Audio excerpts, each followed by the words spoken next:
नमस्कार दोस्तों, wifi study 2.0 में आपका स्वागत है। मैं गणेश प्रजापति, इंडिया के नंबर 1 चैनल वाईफाई स्टडी पर आपका स्वागत करता हूं। कैसे हो दोस्तों? आशा करता हूं कि बहुत बढ़िया होंगे, मस्त होंगे, बिंदास होंगे। तो फटाफट से जुड़ जाइएगा दोस्तों। माफी चाहता हूं कि आपका 5-7 मिनट खराब हो गया है। उसके लिए ये क्योंकि हाईकोर्ट एलडीसी में थोड़ी सी वैकेंसी आई है, उसकी बच्चों को सूचना देने लग गया था। अभी यहीं से दे रहा था, देने तो क्या लग गया था, और यहीं से आपके सामने मुखातिब हो चुका हूं। तो एक बार फटाफट से शेयर कर दो बच्चों, ताकि और भी जो बच्चे हैं वो इसका फायदा मिले और इससे जुड़ सके और इसको बेहतरीन तरीके से तैयारी कर सके। बिल्कुल टीएसपी किंग क्लास होगी यार, हिंदी क्लास। सामने खड़ा और पूछ रहा कि सर आज हिंदी क्लास नहीं होगी क्या? दोस्तों बात कल मैंने आपको लास्ट छोड़ी थी, और वो बात की थी मैंने आपकी स्वर पे। काहे पे बात की थी बच्चों? स्वर पे बात की थी कि स्वर क्या होते हैं, और इसका मैंने बहुत गजब का तरीका बताया था कि वे ध्वनियां जिनमें कभी मुंह बंद नहीं होता है उन्हें ही दोस्तों स्वर कहा जाता है। बात समझ में आ गई क्या? वे ध्वनियां जिनमें मुंह बंद नहीं होता है उन्हें ही क्या कहा जाता है दोस्तों? स्वर कहा जाता है। Good morning, good morning. फटाफट से गाइस जल्दी जुड़िएगा, क्योंकि वो अच्छे बच्चे आधे तो उसको देख रहे हैं अभी तो ना, अभी धीरे धीरे आएंगे। बोले सर अभी तो रास्ते में आ रहे हैं हम, देखो अभी तो पहुंचते हैं। गुड मॉर्निंग सभी को, राम राम भाई। अब दोस्तों स्वरों की बात हमें समझ में आई गई है। आपको मैंने फर्स्ट क्लास में बता दिया था कि ध्वनि से आई है। और बेटा कोरोना और को रहने दो, कोरोना का नाम ही मतलब छोड़े। उच्चारण काल के आधार पर पहला टॉपिक डालो बेटा, उच्चारण काल के आधार पर स्वरों के भेद। टॉपिक डालो विद्यार्थियों, उच्चारण काल के आधार पर स्वरों के भेद। वैसे 3 प्रकार के होते हैं, लेकिन हम 4 पढ़ेंगे दोस्तों।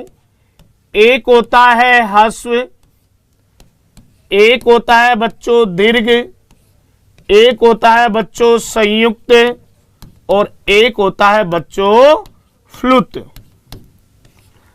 उच्चारण काल के आधार पर स्वरों को 4 प्रकार से हम पढ़ेंगे। एक जो है ह्रस्व है, दीर्घ है, संयुक्त है, फ्लुत है।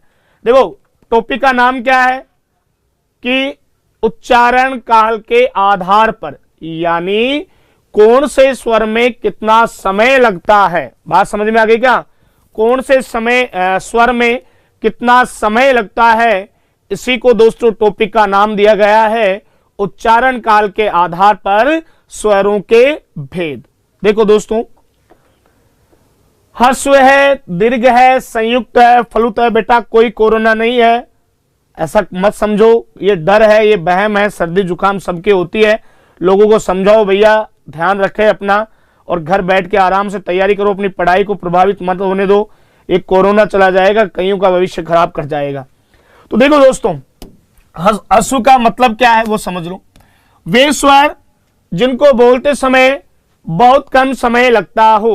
ध्यान से सुना मेरे विद्यार्थियों, मेरे साथियों।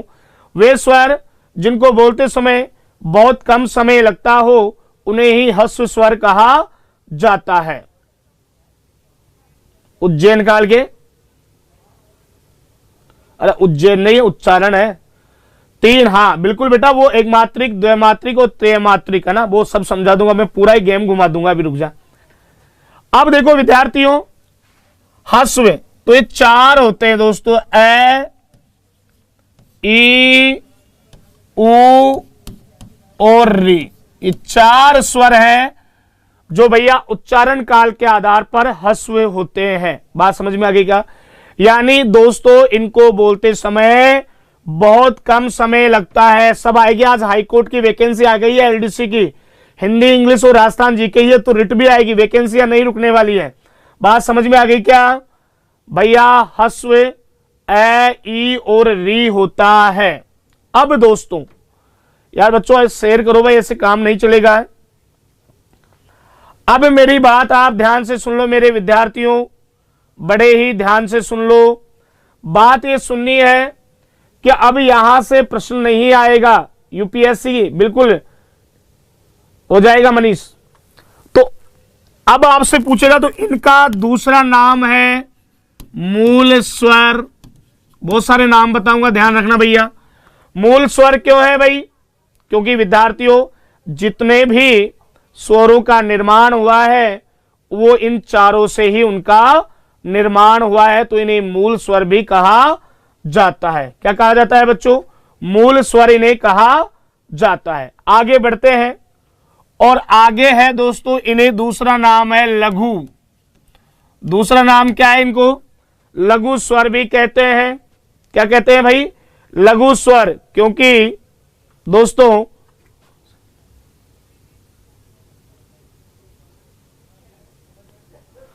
बिल्कुल बिल्कुल लघु, क्योंकि ये छोटे हैं तो इन्हें लघु स्वर भी कहा जाता है। एक बच्चा भी बार बार कह रहा था, तो इन्हें एक मात्रिक स्वर भी कहा जाता है। यानी इन पर सभी पर कितनी मात्रा है? एक मात्रा इस पर लगी हुई है, इसलिए इन्हें एक मात्रिक स्वर भी कहा जाता है। देखो फिर से सुन लो। सबसे छोटा ह्रस्व, दूसरा नाम याद रखना है बच्चों मूल स्वर, तीसरा लघु और चौथा याद रखना है एक मात्रिक स्वर। तो आजकल ये तो पूछेगा नहीं क्या ह्रस्व, क्योंकि ये तो सबको आता है। यहां पर जो पूछेगा आपसे वो मूल पूछेगा, लघु पूछेगा और एक मात्रिक स्वर पूछेगा। 2 ही क्लास हुई है, अभी ज्यादा नहीं है बेटा, 3 ही होते हैं। मैं चौथा पढ़ा रहा हूं, किताबों में वैसे 4 होते हैं, ठीक है ना, क्योंकि ये ए आई को भी इसमें सम्मिलित किया जाता है। आगे देखो, दीर्घ का मतलब है वे स्वर जिनको बोलते समय ह्रस्व से दुगना समय लगे।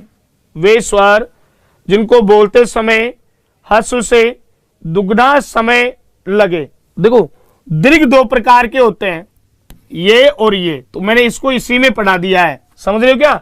दीर्घ स्वर 2 प्रकार के होते हैं, एक संधि और संयुक्त स्वर। तो दोनों को मैं अलग अलग टाइप से पढ़ा रहा हूं।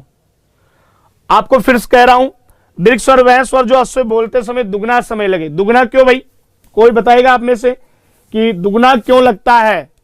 क्योंकि माना कि एक को बोलने में 1 मिनट लगता है, तो 2 को बोलने में 2 मिनट लगेगी ना। मान रहा हूं मैं, अब ऐसा मत कहना गुरुजी 2 मिनट भी लगती है क्या, क्योंकि इस आ में कितने ए है? 2 ए है, इसलिए इसे कौन सा कहेंगे मेरे दोस्तों? इसे हम दीर्घ स्वर की श्रेणी में लिया जाएगा। ठीक है, दीर्घ के बाद में बात करते हैं दोस्तों। दीर्घ के बाद में इसका नाम है गुरु स्वर। गुरु का मतलब बड़ा। गुरु के बाद में है, इसका मतलब है, इसको कहते हैं सजातीय। क्या कहेंगे दोस्तों? सजातीय स्वर कहेंगे। क्यों कहेंगे? कोई बता सकता है मुझे कि इसे सजातीय स्वर क्यों कहेंगे? क्योंकि मेरे साथियों ये एक ही जाति से मिलकर बने, आ से, ई से और ऊ से, इसलिए इन्हें सजातीय स्वर कहा जाता है।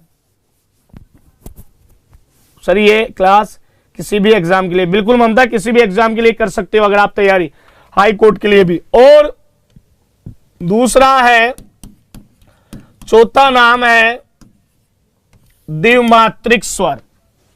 चौथा नाम क्या है दोस्तों? द्विमात्रिक स्वर भी इसे कहा जाता है, और संधि स्वर भी आप इसे कह सकते हो। बात समझ में आ गई क्या? आगे चलते हैं। अब ये इसी का भेद है, ध्यान रख लेना बच्चों। ये होते हैं ए, आई, ओ और औ, ये होते हैं भाई दोस्तों वे स्वर जो किन्हीं 2 असमान स्वरों से मिलकर बने हों। किन्हीं 2 असमान स्वरों से मिलकर बने हों, उन्हें संयुक्त स्वर कहा जाता है। ये दीर्घ शब्द का ही पार्ट है। दूसरा नाम है इनका संधि स्वर। क्या नाम है दोस्तों? संधि स्वर है। फिर इन्हें द्विमात्रिक स्वर भी कहेंगे, और चौथा नाम दे देंगे इन्हें विजातीय स्वर। चौथा नाम क्या दे देंगे दोस्तों? विजातीय स्वर भी इन्हें कहा जाता है। बात यहां तक समझ में आ गई क्या? फटाफट से बताइए अगर यहां तक बात समझ में आ गई तो एक बार थम्स अप कर दीजिएगा कि हाँ सर हमारे ये बात समझ में आ गई है। देखो फिर से समझ लो ध्यान से दोस्तों, सीधी सी बात है। पहला इन्हीं का ये पार्ट है, ये बता देता हूं मैं, ठीक है। लेकिन ये असमान से, नीचे मैंने लिख दिया है इनका वर्गीकरण, संधि स्वर कहते हैं। अरे यार दिमाग क्यों लगा रहे हो, इससे और इससे तो गुण संधि हो गई, और इससे संधि कौन सी हो गई, वृद्धि संधि हो गई। इनमें दीर्घ संधि होती है,